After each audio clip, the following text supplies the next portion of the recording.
Okay, everyone, I guess that we have been able to gather everyone in the room. We're going for the last plenary session for the day. The title is What's Your Problem? Or Identifying the Right Problem to Solve in Innovation Management. It's a pretty prestigious title. So you're going to tell us how to do that. Yeah. And you are Kevin Popović. I am. And Kevin Popović is actually now at UCSD, or at the University of California. San Diego. Yep. You're known as the Idea Guy. I am. And you're the founder of Idea House, which is actually at the San Diego State University. It was.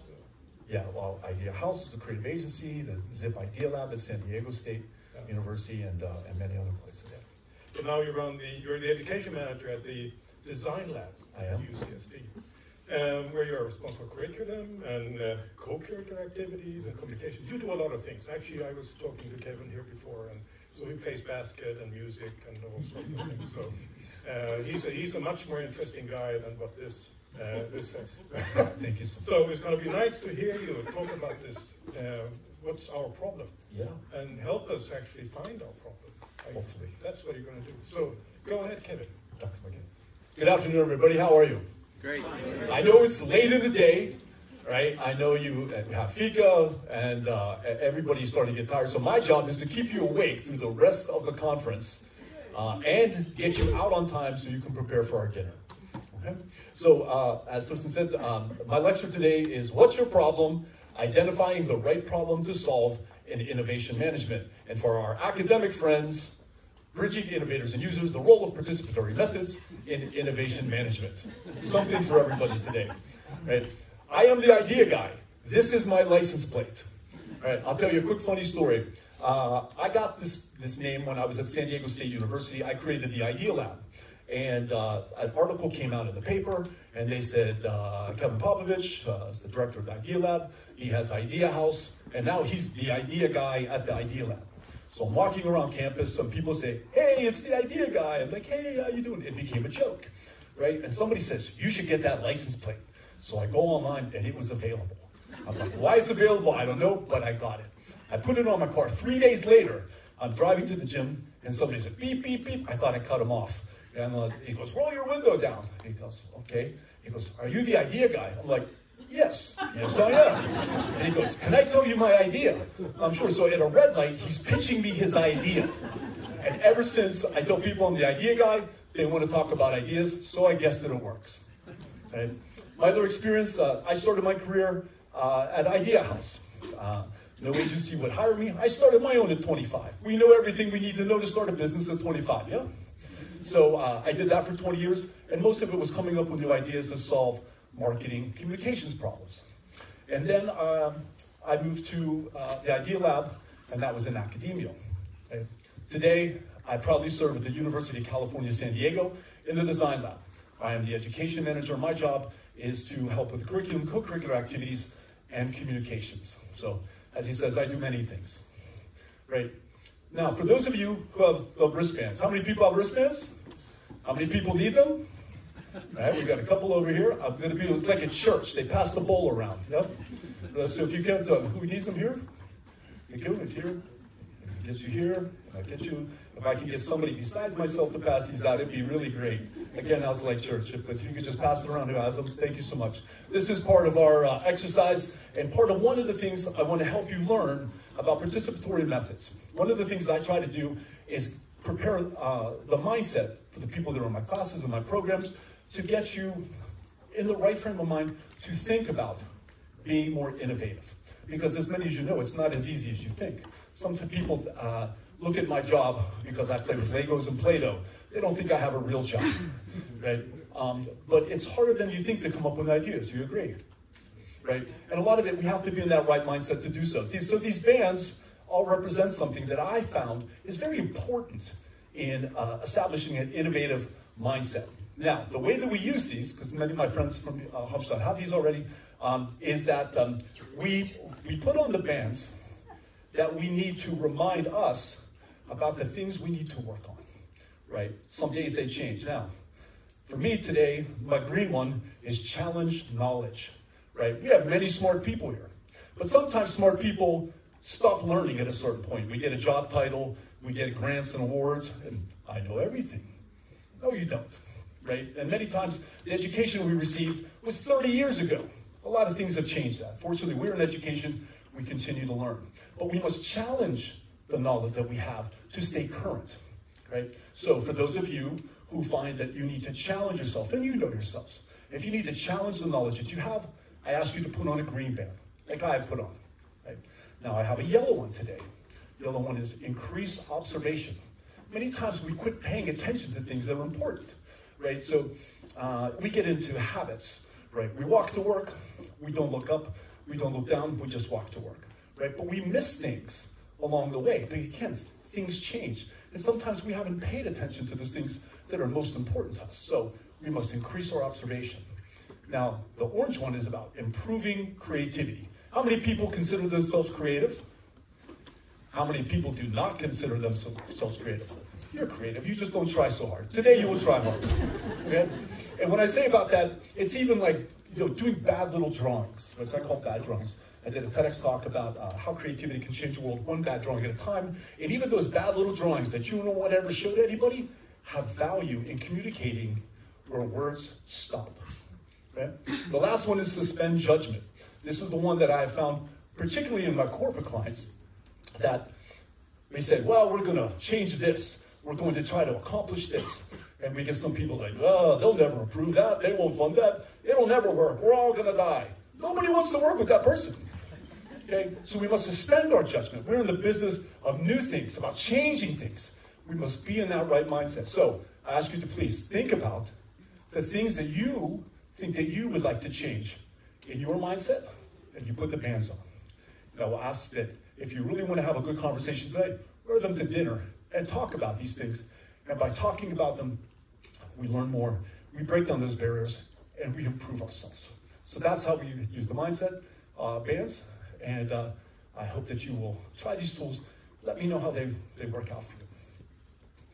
Now, when I start thinking about today and what I will share with you, right, I have found that identifying the right problem is the hardest part of innovation. Right? I find that coming up with a solution tends to be the easier part of our task. And as I was trying to prepare for the message that I would share with you, I asked a number of my friends in different sectors here in Sweden what they think, what's the problem? And I was surprised at the answer that I got. I said, how would you say, what's your problem? So I asked an innovator. This is how I got. I got two answers. Innovators are do extra work. You got two different answers on how you would say, what's your problem? I asked an entrepreneur. I get a different answer. I asked local government. I get a long answer, it's government, right? And I get another approach as well. And I ask regional development. I get three answers, right?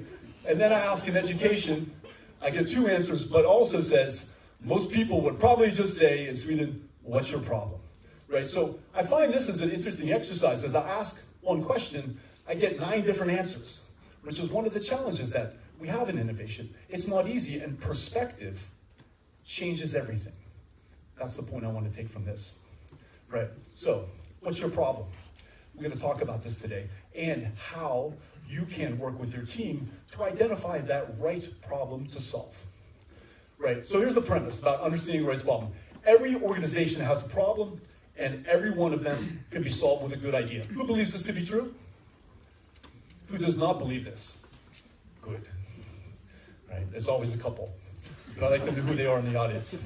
Right, now let's talk about problems, right? Because problems are a bit messy, right? Sometimes we will call them wicked problems. Problem details issues that arise, right? And oftentimes they come to you under strenuous circumstances. Right? They include consequences, but all too often, they don't include all of the information that is important in solving the problem.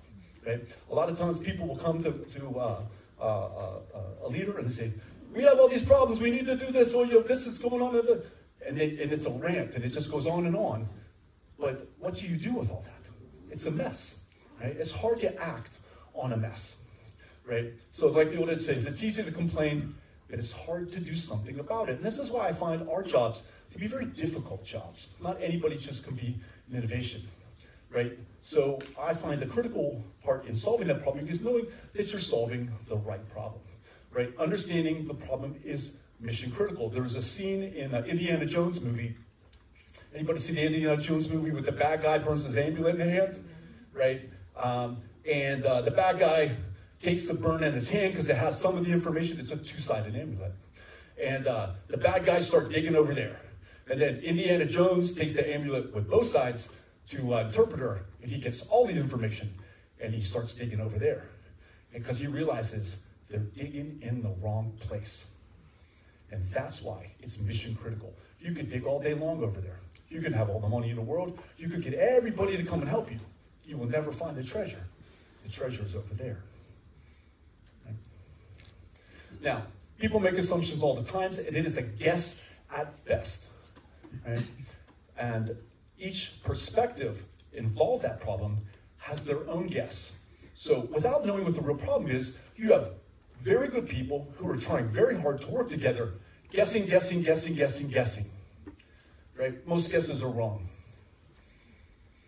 They're most wrong. Statistically speaking, most guesses are wrong. Now, according to Harvard Business Review, there are 30,000 new products bringing to market every year. 95% fail. I look at this as proof that most guesses fail. People won't take a product to market if they don't think they're going to make any money. But all those people guessed wrong. In most cases in the company, the real problem to solve does not get solved, right? I look at many of the CXOs, the CEOs, the COOs that I work with, and they have good people, paid a lot of money, who have skin in the game, right? That's either they have stock in the company that they work for, or they have their job on the line. They all try very hard to come up with a new product, to solve a problem, and they don't. And I believe it's because they're trying to solve the wrong problem, right? It's not that they're just trying, they're just working on the wrong problem. So most organizations coming up with new ideas aren't solving the problems. They're wasting time, they're wasting resources, they're killing morale. Right? How many people tried to solve a problem for a long time, never get anywhere and feel good about it? Nobody. Nobody likes to lose. Everybody likes to win. Right? And that's the problem. We set people up for failure all too often. So what might we be able to do? Right? Because problems are a mess. All problems are is a pile of words that we must make some sense of. And often we can't make sense of those words. Or I look at one pile, one way Stefan looks at a pile another way, and those are two different perspectives. We come from different places. We know different things. We have different agendas, right? So we need to add some clarity to that problem. So it's late in the day, and you're not just going to get to sit there. You're in my class. You have some homework to do. If you please take out something to write with, we have an individual exercise. I'm going to ask you to document the biggest problem that you are trying to work on today, right? The biggest problem that you are trying to solve. I want you to write down, just quickly, doesn't have to be long. I ask that you do not use ChatGPT, right? And, but just quick, write down the problem that you have, and if you were going to share this with somebody, which you might, what would you tell them about solving the problem? You have 1 minute, please begin.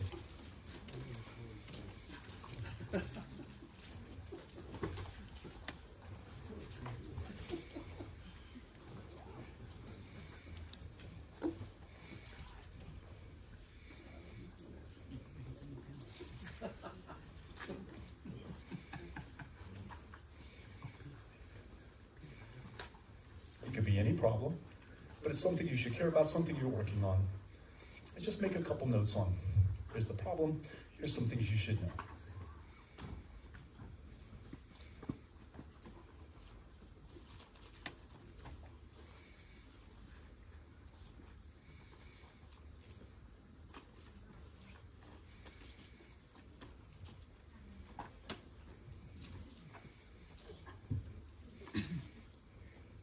Another 30 seconds.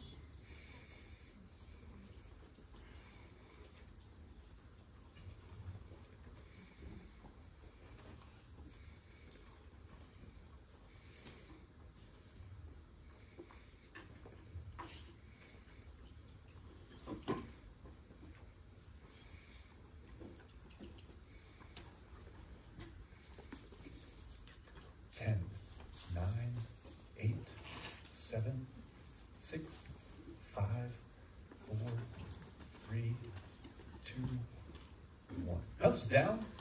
Now, I know not everybody's going to play my game, but those people who are playing my game, I ask that you find somebody else next to you, share what you have written, and let them understand your problem. Please take a moment, find somebody to play with, and do an exchange.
Another 30 seconds, please, to complete your exchange.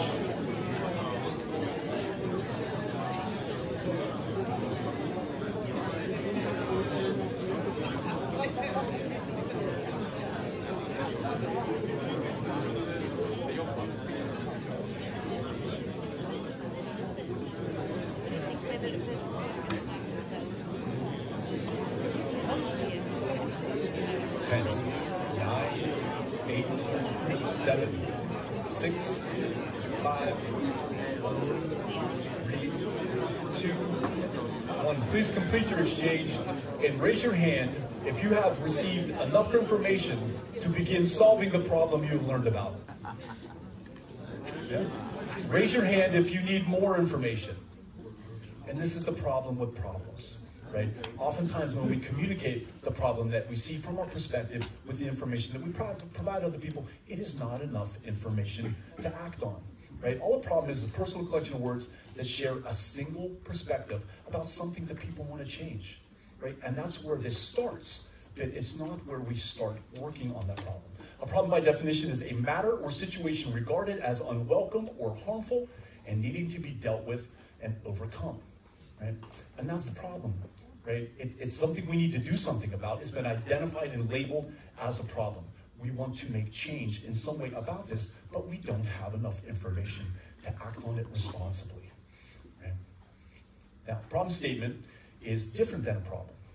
Problem statement is a single sentence that includes the information that we need to learn about in order to start working and measuring the potential solutions that will come after that.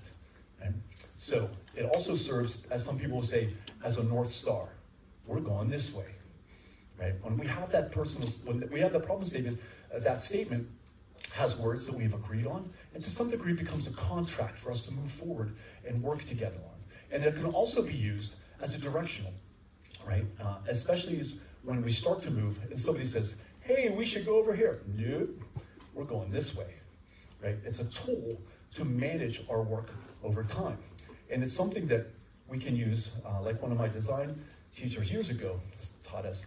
He says, something like a problem statement can be used to answer, is what I am about to do bringing me closer to or farther away from my goals? Right? How many times do you start working on a project and you think you're going this way, and now you go this way, right? And you have people that come up with new ideas, which are good ideas, but it's not that time and we're not going there. So this becomes a very important innovation management tool. And that's what we're trying to do. Yeah? We want to manage the resources, the people, over time to accomplish our goals and make sure that we complete what we're trying to get to.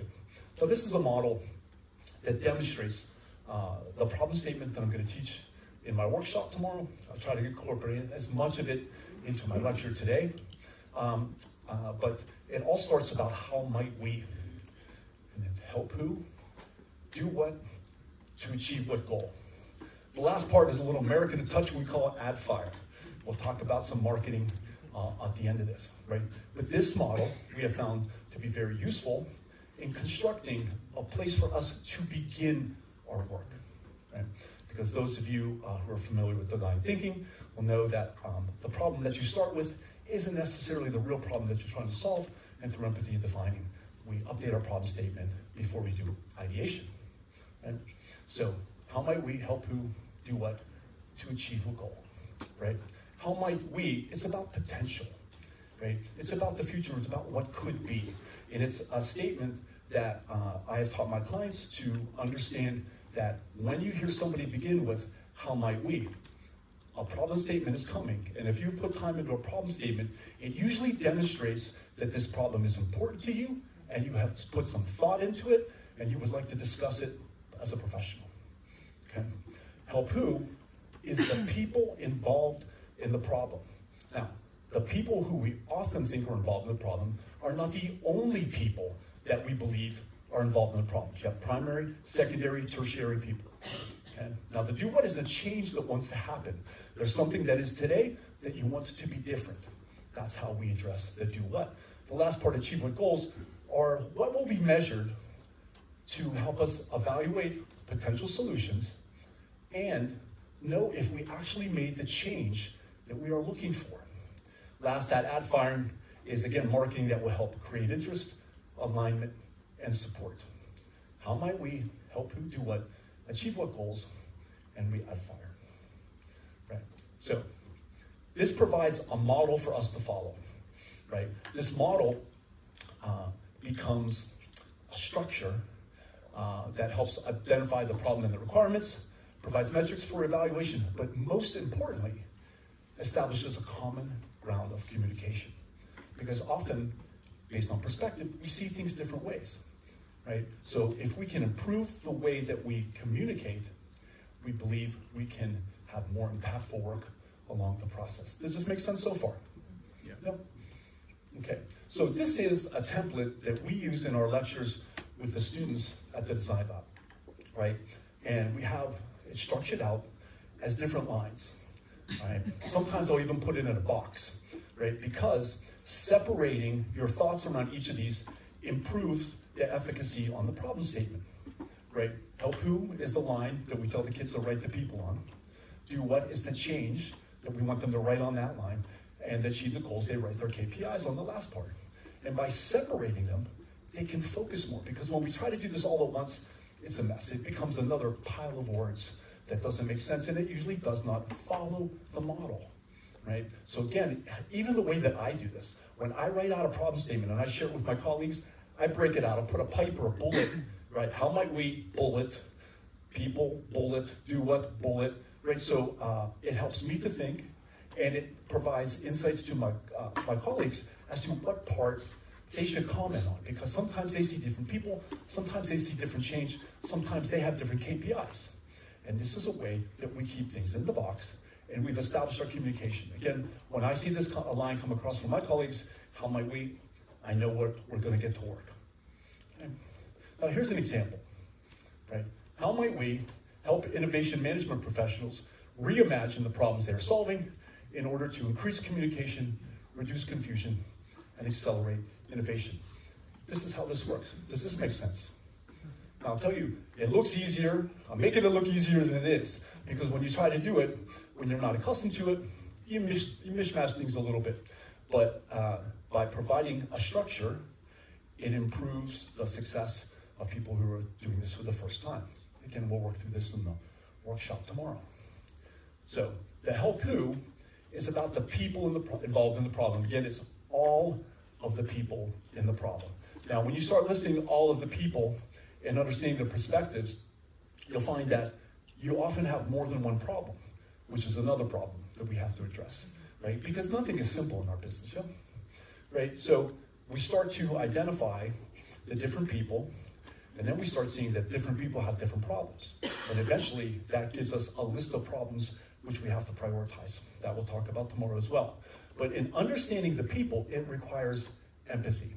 And the way that we define empathy is developing an emotional understanding of the people involved in the problem. Right? Now, why do we develop an emotional understanding? Because we do more when there is emotional attachment. And I give this example to my students. You're walking across the street, the light changes, a group of people start to walk, and you see an older gentleman starting to stumble and fall. And you're like, oh, I hope he will be okay, right? Now, what happens when he's your grandfather? What do you do different? What do you do different? Where I was raised, I bust my ass and I go over and take care of my grandfather. That's what we do. And that's the difference. When you have that emotional understanding, you care more, you do more, you bust your ass more than when you do not, right? And that's why it is mission critical to develop empathy. And if you are not the empathetic type, that's okay. Find somebody who is, because without this insight, your work will never be the same, right? Empathy is the key. Now, next exercise that you have, because there's more work to be done, right? I want you to identify the people and the problems you have written by. Just give them, you can give them general titles, right? But include primary, secondary, and tertiary people. You have 60 seconds, please begin.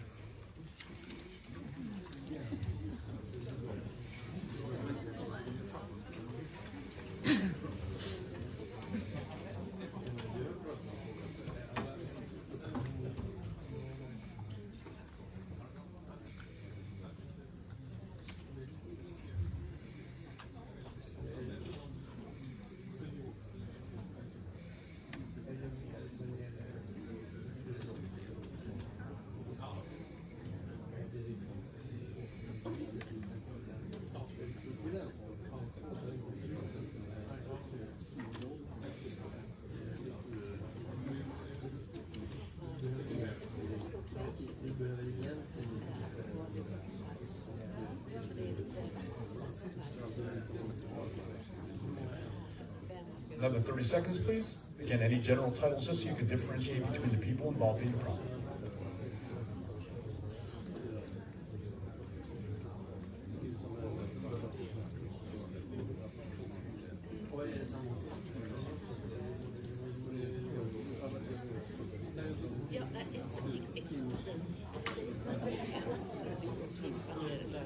Ten, 9, 8, 7, 6, 5, 4, 3, 2, 1. Pencils down. Let's continue. Now, we're going to talk about the do what. Do what is the change that you want to happen for them, right? You have to think about, in this problem, if I am successful, what will be different? What will change from today, right? And a prioritization of that change helps when we get to complex problems, especially when there's multiple problems. Sometimes one will be apparent that we must do this before something else. Sometimes we have to make strategic decisions on which of the problems that we will address first, right? But I know that when people believe that they have been heard and there is somebody working on their problem, they tend to be more involved in helping you to solve that problem. Because we all know when we try to solve problems, we must include the stakeholders, yeah? Right? Without the stakeholders, it's outsiders trying to help people that they don't know enough about, right? So, now this last part, this do what, right, is the change that we want to happen, right? What's the change that needs to happen for the people involved in the problem? And please include enough information to understand the task at hand, right? What is the change that you need to happen in your problem? Yep. You have 60 seconds, please begin.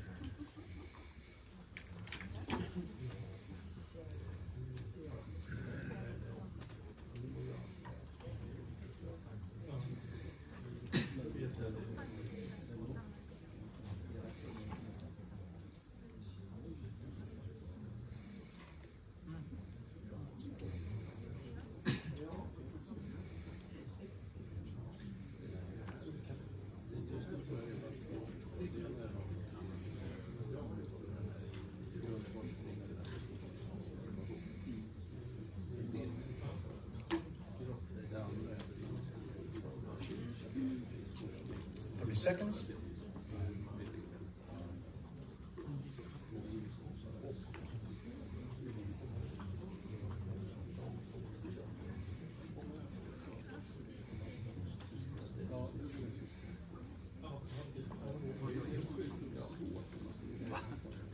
10, 9, 8, 7, 6, 5, 4, 3, 2, 1. Now the last part is achieve what goals. Right? There's a couple things that I think are important. One of it is we think about the numbers that can be measured. Right? It's also what progress, your numbers, percentages, statistical data, right? What other variables in your problem can be measured that is demonstrative of change or success.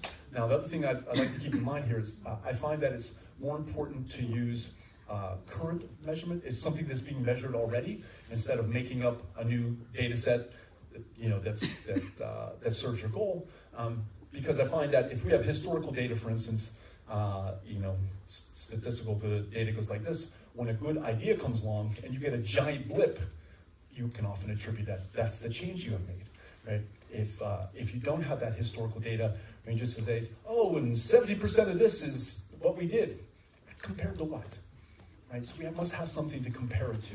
So you think about those goals in your problem, think about that measurement, and again, you will have 1 minute to write down what KPIs, key performance indicators, could you measure within your problem that you think would be valid to measure, and then present to your colleagues of, this is the change that we made. You have 1 minute, please begin.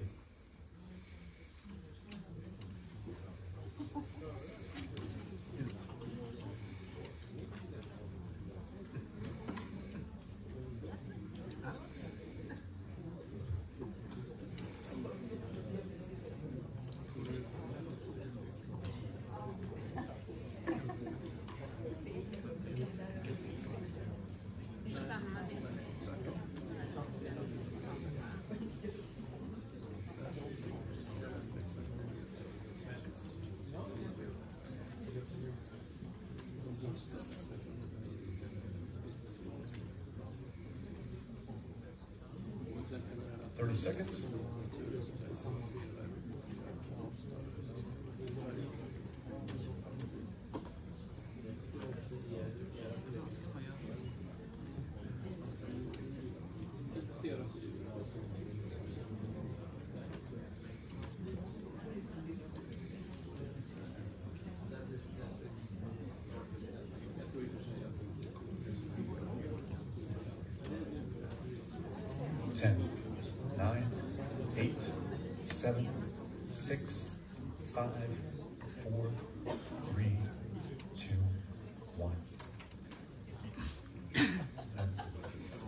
These problem statements, I want you to think about how we put it all together in a sentence, right? And in your notes, you'll be able to now derive how might we help who, do what, change the goal. We put it into a sentence that makes sense. It becomes conversational, it becomes the basis of our work, but it also is part of this context, right? I want to put it on, this is how we use them, right? Everything starts with a conversation. Right? Every solution starts with a conversation. Hey, I want to talk to you about something. Hey, there's a problem, I want to talk to you about that. Yeah, what's the problem? How might we, problem statement. Right, from that problem statement, we put together a plan on how we might solve that, depending on the processes that you use. Right, we execute that plan and we measure those results and we share the solutions. Right, so I want to make sure that we understand how we're using these problems in the work that we do in innovation management. Okay? Now, we also, the problem statement also becomes the basis for our work in design thinking. Right, in the model, as we teach this, right, the problem is the center of all of our work. And as the model indicates, every piece of our work touches the problem statement. It impacts our empathy, our definition, our ideation, our prototyping, our testing, and share. And somebody had asked me, they said, tell me about the share, so I'll bring it up here. In traditional design thinking, you see empathize, define, ID, prototype, test. Yeah? But I added share, right? Because I find test to be contrived, especially in some organizations where you're like, hey, I had this idea, I want to ask some people what they think. Who do we ask? Our friends, our colleagues, our significant other, and what? They lie to you because they love you. They're like, oh, Stefan, this is such a good idea. You will surely become famous. I love you so much. It's good. Go run for it. They lie to you, but they love you. That's why they lie to you. You want to know how you have a good idea? Go to the marketplace and ask them to give you money for it. Right? Go out and ask somebody to fund your big idea, right? The marketplace will tell you, right? They said, let the data speak, right? This is why we include share after test. Test is great. Hey, it looks like it's going to work. I'm not going to embarrass myself and send it out the door. Share will tell you big difference, right? So these are the ways that we're using problem statements within our work, within the processes, right? Within our design thinking in a number of different ways, right? And it's some of the ways that we are finding that we are being more successful for our work. We all know we have limited time, limited resources. We're trying to accomplish so many things in the work that you do. We must be more efficient. We must be on point, right? And this is a way that we think we can get you to a better place. Any questions about what we have learned today? Yes, sir. I was just thinking in the process, and thanks a lot, this is really interesting. Thank you. In the process of the steps to the do what, how do you guard against assumptions and too much specificity in the do what? So they don't say, like, how do we help them get an app that does this? Like, how do we keep it broad? That's one of the things that, we come back here, we want to try and stay without here, right? You want to keep enough information to understand the task at hand, but exclude the details that kind of infer that solution. If you kind of give them the answers to the test, it's really not a test, right? And if you start to prescribe the solution, well, why are you even doing the work? It sounds like you already know what you want to make. Just go make the thing, right? So the other thing that we find is that people will tell you if it makes sense to you. So one of your other homework assignments for the evening will be based on what you have started here. I challenge you to draft this problem statement and share it with our colleagues at dinner tonight. I will be there. If you want feedback on your problem statement, I will make myself available while we have a drink, and we will chat about your problem statement and how we can make it better, right? That's why you have to really kind of, what are you really trying to learn? It's almost kind of like any other piece of research. If you come in kind of loaded and it sounds like you already have your point of view, why are you doing the research? Right? We want to say about that, how might we? And it's about big ideas, not little ideas. So we try to write it in such a way, and that's what the add fire part is. I want to make sure I address that before we finish out, right? This add fire part here, where's my model? Right there, right? This is where we bring in, as sometimes my friends say, the American marketing, right? Americans can sell anything to anybody. Look at our history. And so the add fire is, right, we can say a statement that is factual and true. But oftentimes, we must enlist our colleagues in this, right? Everybody has something to do, so how can we make it exciting, a challenge, a goal, a grand accomplishment? And that's when I see when we want to add fire, right? Communication is a wonderful thing when we use the right words. We can move mountains. We can inspire people to do incredible things. But we must use the right words to do it, and we must be on point. Any other questions? Very good. I promise to get you out of here on time. It is on time. I would love to connect. There is my contact for the idea guy. There is me at the design lab. Dr. McGett, I appreciate your time today. Thank you so much for having me. Thank you, Ken. Thank you.